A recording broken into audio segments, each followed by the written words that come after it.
Hey guys, Alan Bishop, the Alchemist of the Black Forest, back with the One Piece at a Time Distilling Institute, your source for all things distilling information, whether you're a professional distiller, a home distiller, or just interested in the art. So, as always, if you have any questions, reach out to me, bishopshomegrown@gmail.com, or in the comments below on YouTube, or any of my social media.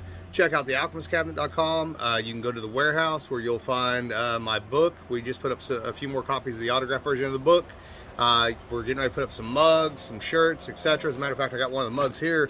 We got them in today. One Piece at a Time Distilling Institute thermal coffee mug deal going on there, which I'm pretty happy with, in all honesty. So buy something from us. It helps support the channel, helps me keep doing what I love doing, helps me keep answering your questions, keep educating folks out there in the world of distilling. And I guess we'll just go ahead and jump right into it. So got another email submission here. Today from Edward Hirschberger. So the message says, "Hey Alan, I love your videos and podcasts. I'm kind of self-learning the art of making whiskey. Started out with sugar shine, didn't like the bite, so I switched to doing all grain mashes. And so seeing your videos are really cool to watch and pick up information.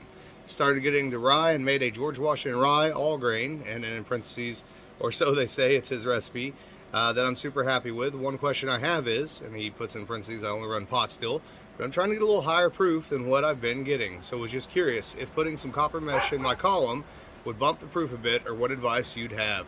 Keep up the good work. Thanks, Edward." So, yep, you're on the right track there. The mesh may bump you just a tiny little bit. Now, bear in mind, it's gonna restrict your flow a little bit, which will raise your proof a little bit, because what'll happen is you'll build up a little bit of the vapor, will turn into condensate on that copper mesh, and then the vapor will hit that condensate, raise the proof and the purity. It's not going to bump it a whole lot, not truthfully. What you could do potentially is you could take and maybe put a fan on the top of your still and get a little reflux off of a fan, face it towards the top of your still. Maybe you can put a bucket of ice in front of that fan, blow some cold air on the top of that still, and reflux the still. The better way to do it would be to take a piece of annealed copper and in some way, shape, or form wrap that around the outside where your line arm starts to come over, right? Where it first goes up before it comes over. Wrap that and run a little cold water recirculating through that wrapped portion of the line arm. That'll force some reflux. If you notice on the 13 stills, Black Forest edition that we did, that Jason is building and I'm helping promote and doing videos on, we put a cold finger on there. It's the same concept. It just gives you a little bit of forced reflux that you can control with valving, etc. How much cold water you have in there, how often you're running it through there, etc. And you just watch it through the sight glass and figure out where that reflux needs to be at if you have a sight glass. If you don't, then you may want to look at getting a still with a sight glass, something like the Black Forest edition still. The other thing you could do is you could put a deflator on your still. You can buy deflamators if your still is triclovable. Put a deflator in line. That's going to be able to give you even that much more control over reflux.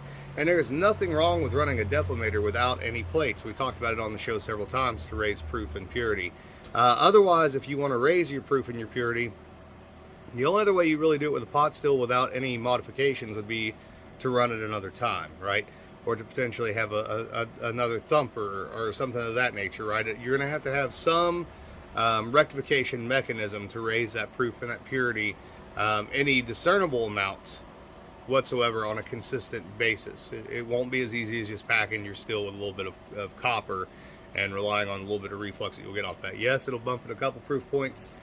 It'll bump it more when it's cold outside, or cold in the building, wherever you're at. It'll bump it then. When it gets warm, probably not that much, truthfully. So it's worthwhile to have some built-in reflux capability, for sure, in my opinion. And listen, that doesn't change a pot still. Pot still is a pot still is a pot still. A pot still is a batch mechanism, so it doesn't turn it into a column still just because you have some column equipment on a pot still. It's still a batch system, still a pot still. It's a modified pot still, or what they call a hybrid. One of the other things I did want to touch on here, because just to reassure you, so you said the George Washington rye all grain, or so they say, it's his recipe. So having been to Mount Vernon and being very good friends with Steve Bayshore, who's the director out there, so that mash bill, what that is they went back through all of the ledgers, and they figured out roughly what the grain usage was, to where they feel very confident that that was the mash bill that they were using. The what is it? It's 65 rye, 30 corn, 5% malt.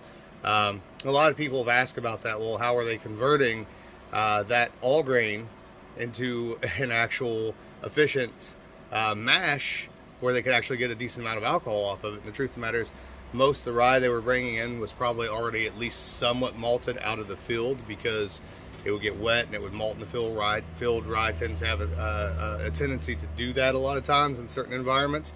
Or it could even be that they were actually malting some proportion of that rye themselves to use in the distillery, although that I know of and that Steve's ever told me, I don't know that any record of that exists. But the other part of it is that rye, again, under certain circumstances, can actually already have some amount of enzyme in it, even in its raw form. And I've played around with that in the past. We'll get into that in the channel and get into depth on that later on. For sure, because it's one of those interesting things that I don't think most distillers realize, and I didn't realize it until reading through some early 1800s literature, where certain practical distilling books mentioned that there were times when they didn't even have to malt their rye. So, but we'll get into that later on. But anyways, back to your question. If you want to be able to raise your proof and your purity on a pot still, again, you can do it with a little bit of copper packing, but it's not going to be consistent, and it's not going to be a whole lot. I would look at getting a system to either run some annealed copper around your line arm, run some cooling water, throw a cold finger on there, get a deflator, or you know, if you're up for getting another still in the future, those 13 Stills Black Forest editions that I worked on with Jason Wade Harrell, they're designed to do exactly that with a pot still. So until next time, guys, I love y'all. Reach out to me with your questions, and have a great one.